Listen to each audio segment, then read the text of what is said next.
Alors ce centre municipal de santé flambant neuf, ça va nous permettre d'une part d'avoir des locaux pour nos médecins, sécurisés, adaptés, avec du mobilier neuf, du matériel neuf. C'est un des éléments qui vont nous permettre, je l'espère, d'attirer de nouveaux médecins. Parce que ça, c'est quand même indispensable.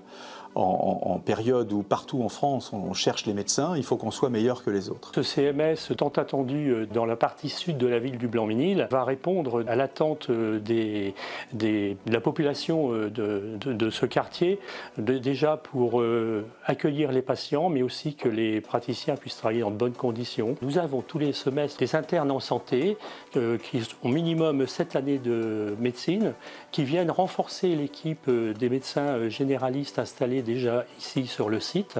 En prenant en stage les internes en médecine, on espère leur donner le goût de se tourner vers la population de la ville, et déjà pour eux c'est déjà un premier contact, de voir un petit peu comment tourne un centre municipal de santé. Très peu de centres municipaux de santé accueillent des internes en médecine.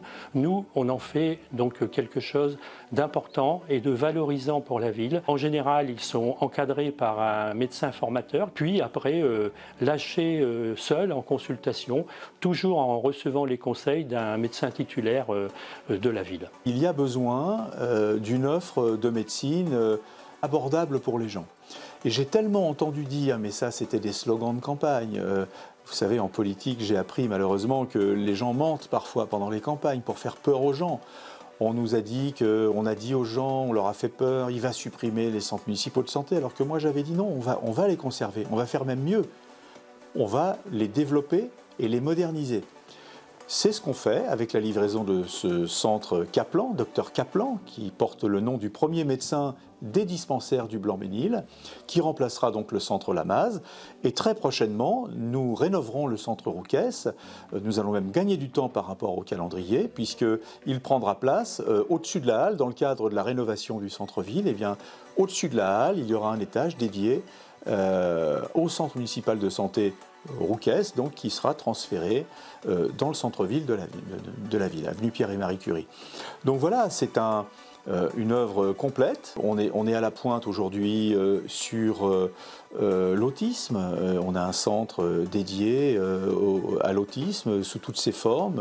Amandine Mas fait un travail magnifique. Et puis on travaille aussi sur la santé mentale des Blancs-Ménilois. On a de plus en plus de maladies mentales. Eh bien, il y aura un accueil dédié aux enfants, aux adultes qui sont atteints de certaines maladies. Voilà ce que l'on propose aujourd'hui, cette nouvelle offre au Blanc-Ménil, dans la partie sud du Blanc-Ménil. Et puis je précise, parce que c'était un sujet d'inquiétude, que les locaux actuels du centre Lamaze resteront tels quels. Il n'y aura pas de bâtiment, j'ai entendu un tas d'âneries. Au contraire, ces locaux vont abriter l'éducation nationale, l'inspectrice de l'éducation nationale, avec tous ses services qui chapeautent toutes les écoles primaires et maternelles de la ville. Et puis, si à terme, ce n'est pas le cas aujourd'hui, mais on a besoin d'agrandir l'école Jean Jaurès, eh bien, on a un terrain tout prêt et dédié à un potentiel agrandissement de l'école Jean Jaurès.